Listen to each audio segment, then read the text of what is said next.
in Benue State, where the state government has declared today, June 18th, a public holiday to honor President Bola Ahmed Tinubu's visit to the state.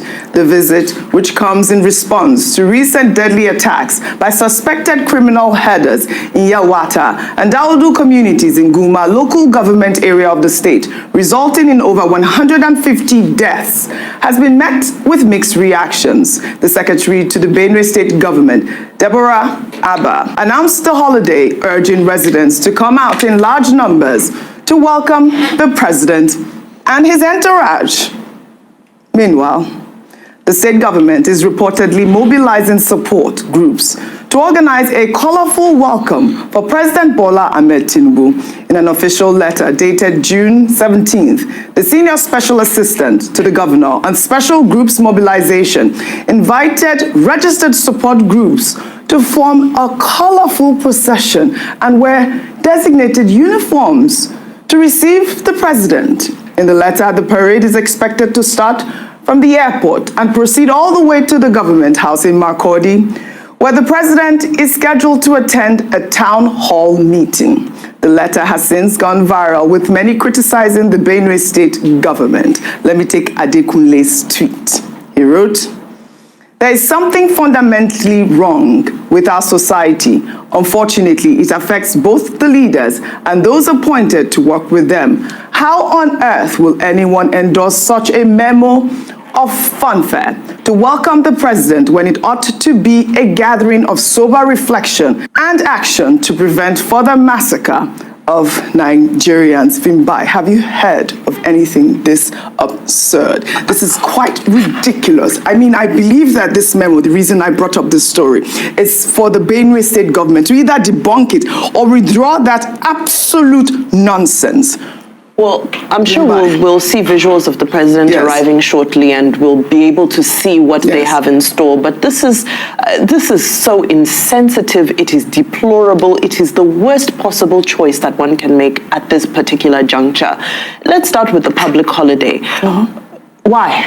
First of all, families are in mourning. When you look at the number that have died, not just in this in the last spate of attacks, but in a broader sense, the number is in the thousands, which means that there's no family in Benue State that has not been affected by these killings, whether it be directly or indirectly. So this is supposed to be a time of grief and mourning. What we would expect is that even before the president came, the state maybe should have actually taken a day out to mourn, a day of grief and a day to honor those who have lost their lives needlessly during these attacks. That's number one. Number two is, you know, this spirit of Ashwebi. Ashwebi is such a wonderful thing, but we really need to figure out when it's appropriate and when it's not appropriate. I know they are not calling for actual Ashwebi fabric, but the concept is, you know, different groups wearing different colors. It's the general concept of Ashwebi. And you know, we normally see Ashwebi, you know, when the children are kidnapped and they bring them back, they give them Ashwebi.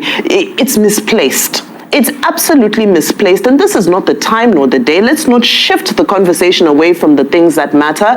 The citizens, yes, you're more than welcome. It's important for you to welcome your president and honor him as he is coming to show solidarity with you. But there's a reason why black is the color of grief, and that's the color that they would need to, so that the president can also understand how serious the issue is. I saw videos of people sweeping. That's another thing. They've now sent people to start cleaning the state. Why was your state not clean to begin with? You should have been consistent with the maintenance of it. Now you want to, you know, as Africans, I know I'll round up very quickly, I know you want to move on, but as Africans, we also have a major problem, because African homes, most times, no matter what we're going through, when we have visitors, we bring out our best cutlery, our best this, our best that, our best. It's African tradition to almost try to hide our shame. But this is not the time to do that. When your father, quote unquote, in the embodiment of the president is coming, is your time to cry at his feet. And this is our problem, not to, you know, put Vaseline on your face and make sure your face looks shiny so that he thinks that everything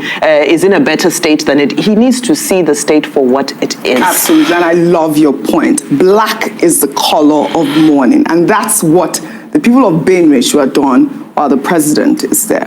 In the meantime, Labour Party leader Peter Obi has commended President Bola Ahmed Tinubu for visiting Benue State. In a post on X, Obi urged Tinubu to also visit flood-ravaged communities in Niger State, saying that the president's presence in these devastated and grieving communities will be very reassuring and uplifting. His post reads in part, both Benue and Niger states have lost over 200 lives each due to recent tragedies in Mokwa alone.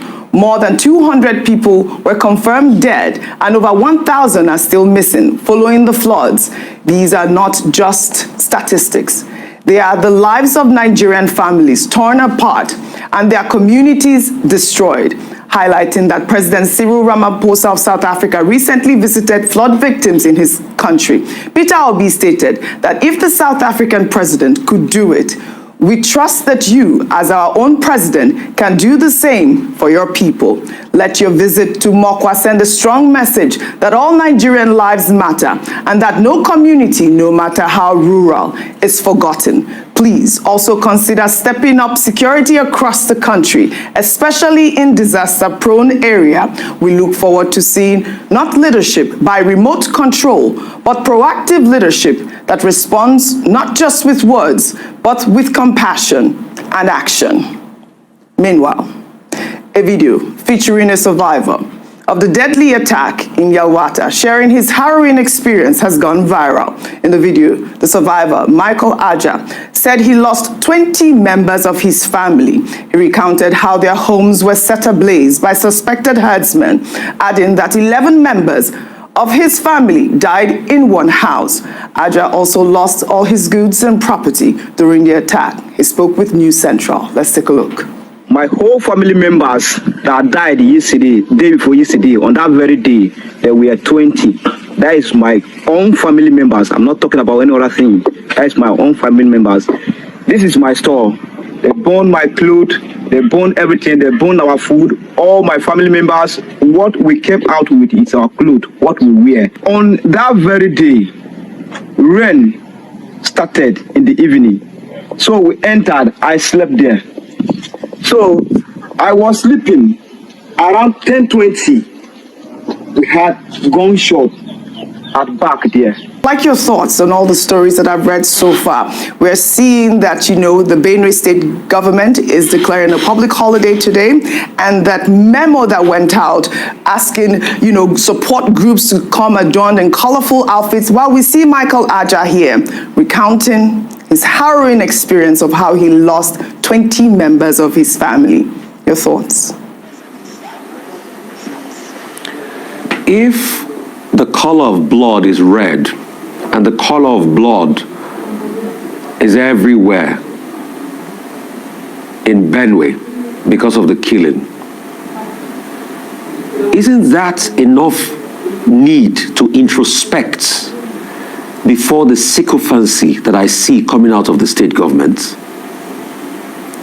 These are lives that you will never get back. Look at that man that said he lost 20 people in his family. Do you know the emotional trauma and pain he will live with for the rest of his life? Do you know the nightmare? Do you even care how he sleeps? And some people have the nerve to start a jamboree because the president is coming for a day of mourning. The president, please, is not coming to commission laudable projects of the Benue State Government. The president is there to see the blood of the Benue people that washed their land because of the failure of their government and their country. The president is coming there because a country they pledge their allegiance to has failed them, not one, not two times. In the space of 2 years, over 1,000 people have been killed and millions, thousands have been displaced in that area. It is a day of sorrow. The blood of the people of Benue washes that ground they will be stepping on. But people are more concerned about jamboree. for what they have done, to even think and attempt to do like a jamboree, they have allowed the people in that area to die again. When are we going to stop this madness we do in our country? When are we going to stop this over-subservience to power when we need to solve the problem and speak truth to power? The reason for the problems in Benue can also be attributed to this sycophancy that we are seeing by these people. This same government that allegedly wrote that letter have not been able to tell us if they've gathered any intelligence as regards the people that perpetrated that heinous act. They are so quick to roll out the drum and declare public holiday. Did they declare a public holiday to mourn the people of Benue when they were killed? Did they declare a public holiday to mourn the people when they came out to protest? Didn't the security agents stop the people from protesting by shooting them with tear gas? What country are we running? When will this level of sycophancy stop? Well said, Rufai.